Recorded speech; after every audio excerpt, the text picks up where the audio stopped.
Hey! Reviews! Back up here. Us. How does it end? She's tethered? Tethered.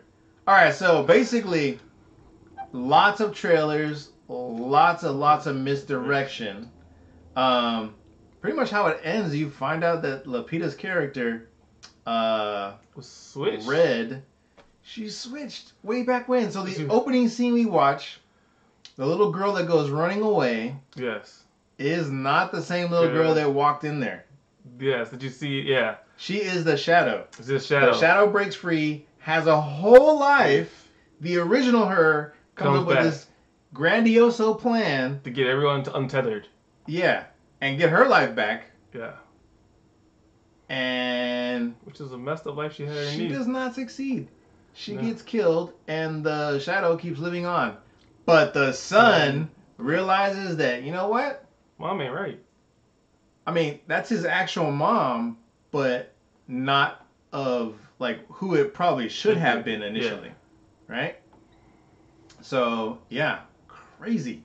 Now, let's talk about some loopholes, some plot twists, and some plot holes. Go ahead. Well, yeah. So a lot of it is because they're tethered. So there's a whole group of people underneath, I guess, the United States of America. They're tethered to every single person. They're doing exactly what everyone's doing at the exact same time. Oh, which they mention is like all these supposed like underground railroads and subways that aren't used for anything. This probably was in the facility, like, or was like part house, of the facility, right? Yeah, that they basically were used to basically they create all these people that are tethered that basically try and control the people above so they could do what they want to do, but it didn't never really work. So they abandoned the program, but people kept coming decades ago. Yeah, still got tethered. And the Shadows went crazy. Yeah, so the Shadows went crazy, and they basically just kept doing because they kept being forced to do what the people above was. So Lupita's character gets switched as a kid, and the real one from above basically starts a rebellion and says, hey, let's get all up out of here, yo. Let's do this. But I mean, throughout the film, you don't know that. So as a film, you see this family come, and they're basically the tethered family that she was forced to have underground because they had to do the same things as the family. So she's like, I want my life back. But never says that. Yeah. Ever. Now, there are hints. Yeah. Right? So first hint number one that will go over a bunch of people say that I'm sure is the fact where she starts talking. Now, that can be misconstrued with the fact that you think since she's a Shadow, she doesn't talk anyways. However, after watching it, we know that the reason why she has a hard time speaking is because she doesn't talk to anyone else down there because no one else speaks normally. Yeah, no one speaks, so she's always, wherever their Shadow language, she's been speaking that since she was like 7 or wherever how it was she was taken. Mm-hmm. So that's the first time she had to speak normally since then. Again. So it took her a while to kind of get used to it. Which is interesting because the first time she starts speaking on camera to us, right, is her very deep voice. Yeah. Like she's trying to strain or try to formulate the words to come out correctly, which is really interesting because they do a really good job because it makes you think, oh, okay, well, she's a Shadow, she doesn't talk to anybody, so that's why she sounds that way, but that's not the case. But on the flip, when you actually go to the one that's been there, when she's talking to the other lady, and she's like, what's wrong with you? She's like, I just don't like talking for long periods of time.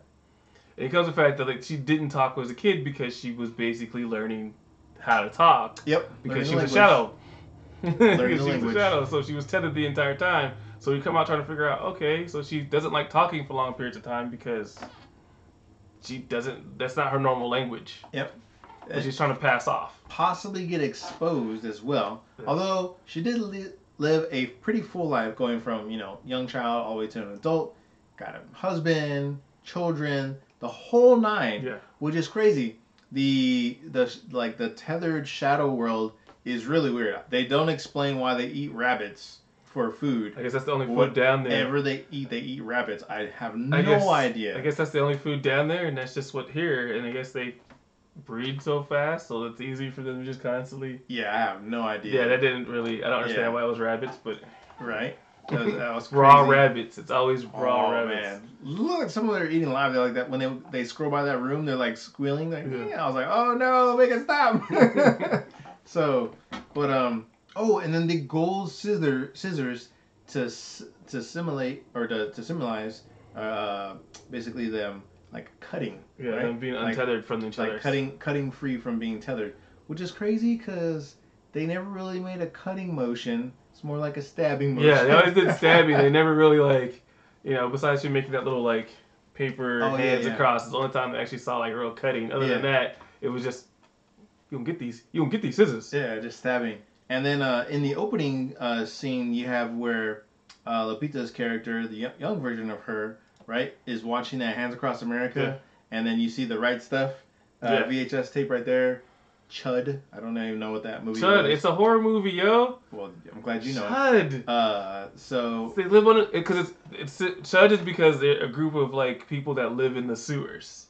Oh, and that's kind of what it's the same thing is because these people live underneath the ground. So Chud is basically one of the same type things. It's kind of like a nod to where these people are coming from. And Thursday nights? Thursday nights, I don't know that one. I'm going to take a wild guess. I could be right, could be wrong. Maybe the nights where Twilight Zone initially came on. That could be it because he's taking over Twilight Zone, yeah. Yep, could be a nod there. Or when it's about to come on, one of the two things. That also could be true. Not 100% certain, but it was old VHS tape. That was the only home movie was Thursday nights. So I thought that was interesting. I can't remember what the movie was to the furthest left. I didn't see. I was looking at the Hands Across America and the other thing that was on it. And we do know that she got switched in 1986. Yes. So that was interesting. Santa Monica.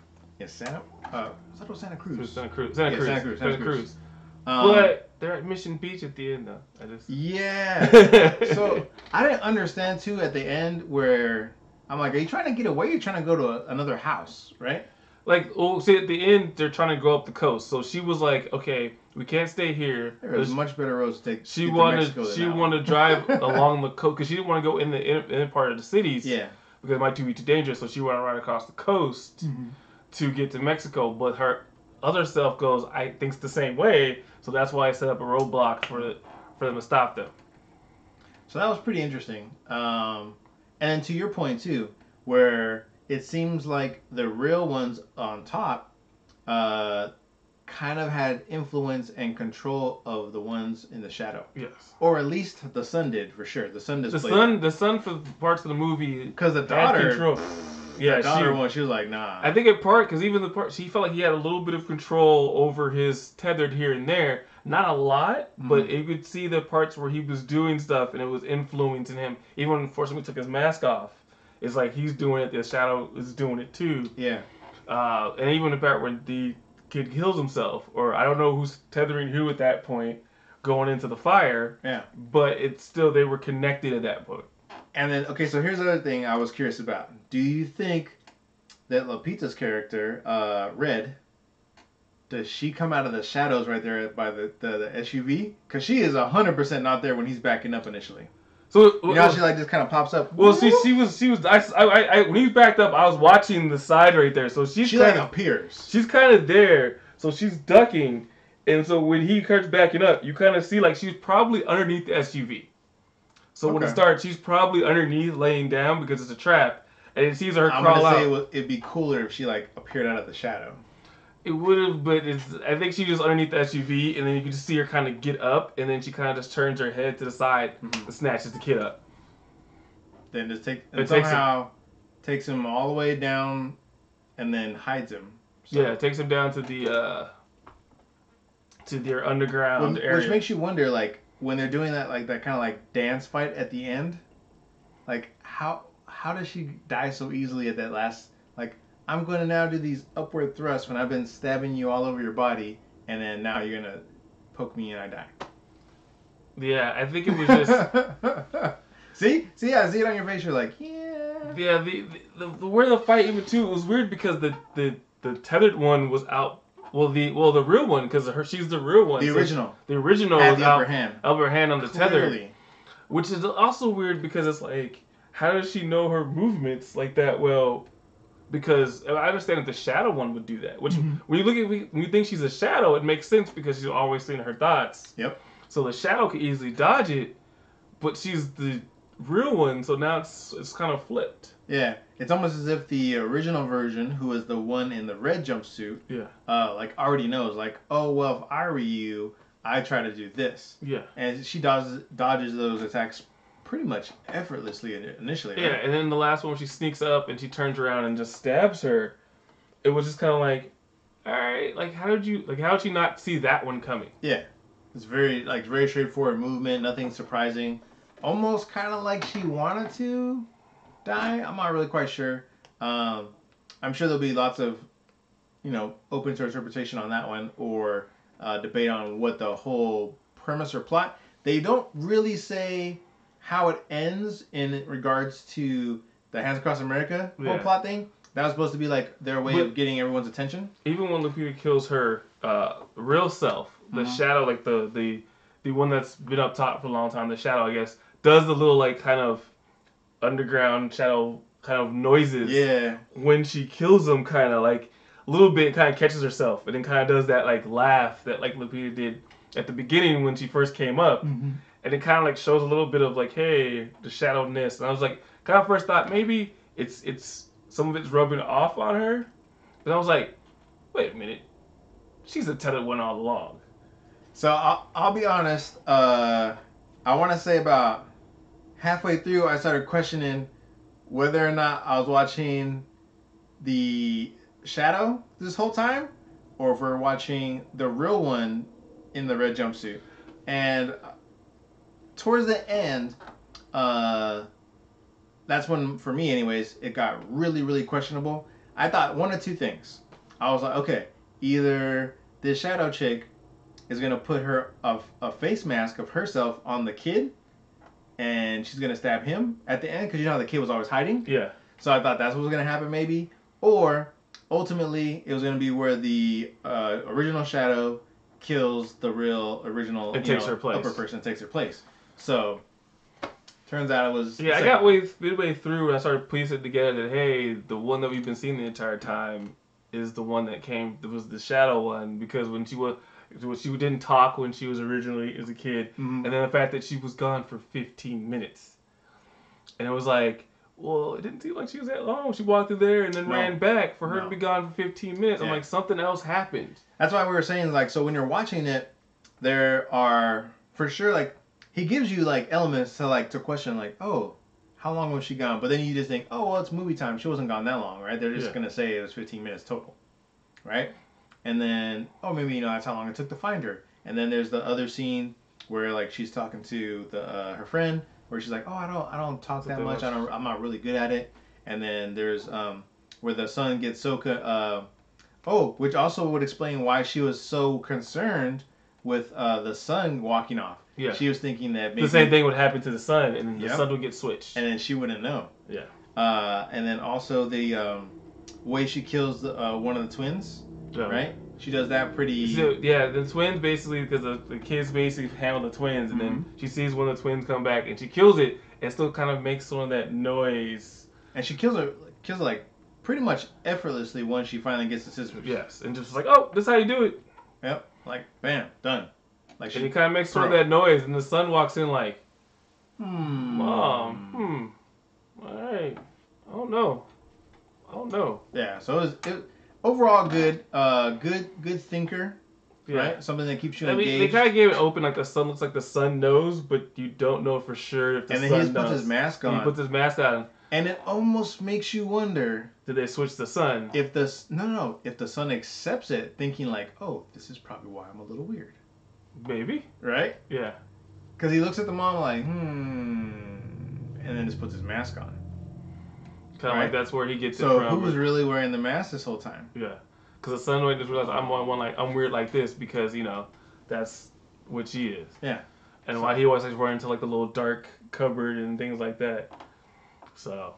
Lots of possible metaphors, lots of possible references for, why they do what they do, but... And then the small thing. So in the cupboard, when he gets locked in the cupboard, right? He uses one thing to give him some light to keep him from stuck, right? Mm-hmm. The car is an ambulance. Oh, yeah. And what they drive off at the end of the movie is an ambulance. Yep. That is very true. 100% true. So interesting. Like I said, there's lots of stuff. I'm sure we could probably make a reference video if we go watch it again, and we could give you a ton of Easter eggs. If you want that from us, let us know in the comments down below. Any other Easter eggs or things you want to talk about? I think we pretty much went through as much as I can remember at this point. Right. So thanks again for the love and support. We appreciate you. I think we got 14 new subscribers or something, 20 new subscribers, something like that. 50 new subscribers, 100 million subscribers. Keep coming. Keep coming. Keep them coming. Love the love and support. Just keep it coming. Thank you for sharing and liking all the videos and watching, of course. So leave the comments down below, and we'll interact with you. We'll get back to you. Anything you want us to review that we have not already, leave a suggestion down below as well, and we will get on that for y'all. There you go. And we're out. Peace.